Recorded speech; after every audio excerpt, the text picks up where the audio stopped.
जय हिंद, जय भारत, जय उत्तराखंड, जय जवान, जय किसान, जय संविधान, जय मातृशक्ति, जय युवा शक्ति, जय नागरिक शक्ति। आप सभी सम्मानित भाई बहनों को मेरा सादर प्रणाम। LUCC से पीड़ित सभी सम्मानित भाई बहनों को मैं सूचित कर देना चाहती हूँ कि 11 जुलाई तक हम अपने सूबे के माननीय मुख्यमंत्री जी श्री पुष्कर सिंह धामी जी का वक्तव्य का इंतज़ार कर रहे हैं। उन्होंने हमें 11 जून को आश्वासन दिया है कि हम LUCC के संदर्भ में कड़ी कार्रवाई करेंगे और अपने परिवारजनों का सहयोग करेंगे, समर्थन करेंगे, हेल्प करेंगे और उन्हें इस आर्थिक महासंकट से बाहर निकालेंगे। उन्होंने स्वयं हमसे सुझाव पूछा था कि आप बताइएगा इसमें क्या क्या करना है।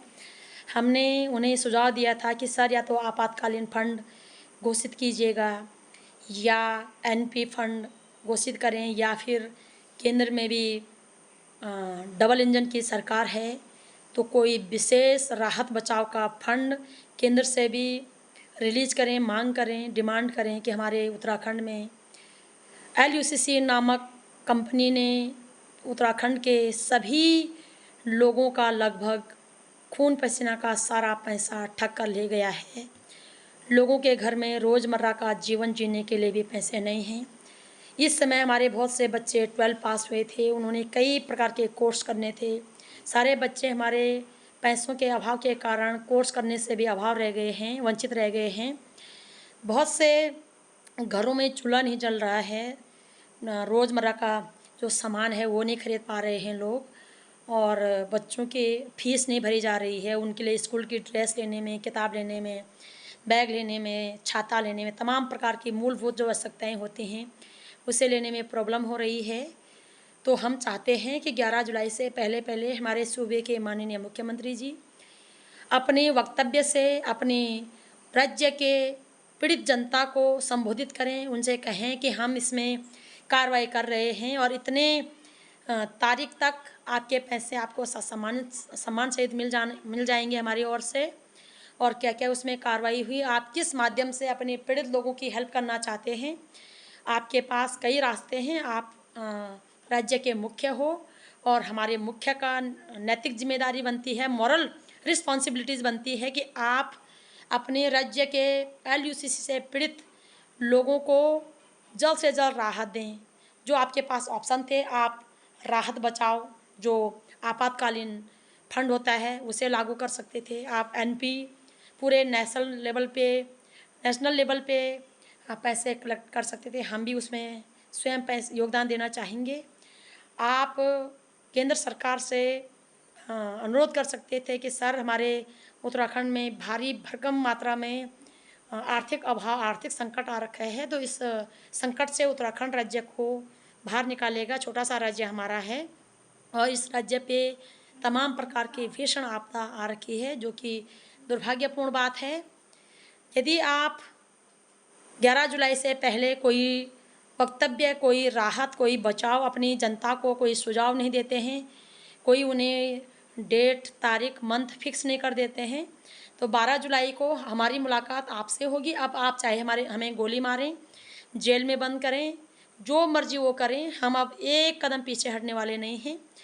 वैसे भी कई दिनों से हमारी तबीयत बहुत ही ज़्यादा ख़राब चल रही है, तो जब मरना ही है तो अब हम अपनी अधिकारों को छीन कर मरेंगे, लड़ के मरेंगे, भिड़ कर मरेंगे। और मैं दो टूक कह देना चाहती हूँ कि सर यदि आप ठोस वक्तव्य नहीं देंगे तो 12 जुलाई को हमारे 70 विधायकों के पोस्टर और सवाल उनके ऊपर दागे जाएंगे। जो हमारे 5 सांसद महोदय हैं उनके पोस्टर और सवाल उनसे पूछे जाएंगे।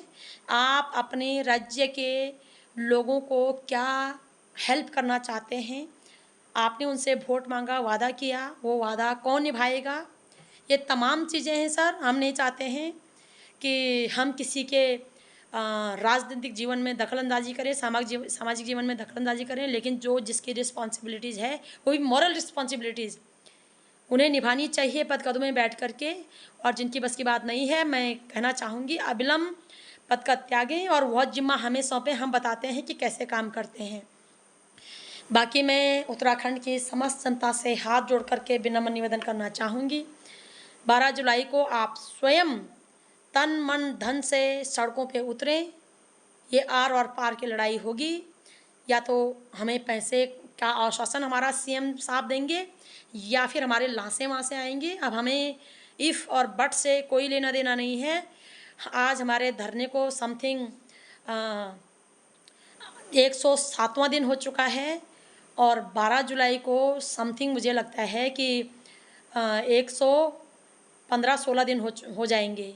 इतने तुम्हारे धरने को हो गए। लगातार हमारी माँ बहन बेटियाँ परेशान हैं, आर्थिक तौर पे, सामाजिक तौर पे, मानसिक तौर पे, शारीरिक तौर पे।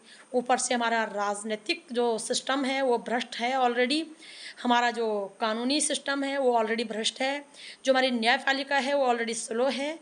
आखिर इस देश की जनता कहाँ किसके दर पे न्याय मांगने जाएगी? इस प्रकार के घोटाले का कारण क्या है? इस प्रकार का घोटाला क्यों होता है? किसकी लापरवाही है? और इस घोटाले से कौन देश की राज्य की जनता को बाहर निकालेगा? ये सारे सवाल आप लोगों पे दागे जाएंगे। अब चाहे आप हमें गोली मारें या फिर हमारा पैसा दें सर, अब बिल्कुल बर्दाश्त नहीं किया जाएगा।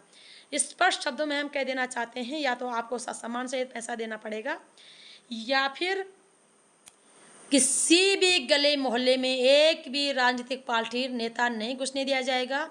सामूहिक बहिष्कार होगा, सामाजिक बहिष्कार होगा। 70 विधायक, 5 लोकसभा सांसद, 3 राज्यसभा सांसद, माननीय प्रधानमंत्री जी, माननीय गृह मंत्री जी, माननीय रक्षा मंत्री जी और माननीय कृषि मंत्री जी जो केंद्र में बैठे हमारे, उनसे भी सवाल पूछे जाएंगे, उनके भी फोटो और तस्वीर लहराई जाएगी, उनका भी पूरा जिम्मेदारी पूछे जाएगी कि आखिर आपके होते हुए देश में इतना बड़ा घोटाला कैसे हुआ। आशा उम्मीद करती हूँ कि हमारा शासन प्रशासन भी जागेगा और देश के सभी सम्मानित एलयूसी से पीड़ित भाई बहन भी जागेंगे। आप लोग हमारा साथ निभाएं और हम आपके लिए हमेशा तत्पर हैं। ज़रूर हम शारीरिक रूप से बीमार हैं लेकिन मानसिक रूप से हम बहुत ही ज़्यादा स्ट्रॉन्ग हैं। और कह देना चाहती हूँ कि एलयूसी से पीड़ित कोई भी भाई बहन गलत कदम नहीं उठाएगा। हम आपके साथ हैं, अंतिम क्षणों तक आपके साथ रहेंगे। तो 12 जुलाई को ये आप लोगों की जिम्मेदारी है, आपने सवाल पूछने हैं, हम नेतृत्व करेंगे। सभी सम्मानित भाई बहन जिन्हें भी अपने पैसों की चिंता है, अपने अधिकारों की चिंता है, 12 जुलाई देहरादून की सड़कें खचाखच भर जानी चाहिए। और जब तक हमारे माननीय मुख्यमंत्री जी अपनी जुबान से आपको आश्वासन नहीं देते थे तब तक वहाँ से हिलने की आवश्यकता नहीं है। चाहे हमें गोली लगे, लाठी चार्ज हो, जेलों में बंद करें, फांसी चढ़ाएं, जो मर्जी सो करें, लेकिन अब इस बार हम आर और पार की लड़ाई लड़कर आएंगे। ये आपकी जिम्मेदारी मेरे भाई बहनों। आप कैसे अपने अधिकारों को ले सकते हैं। बहुत बहुत धन्यवाद।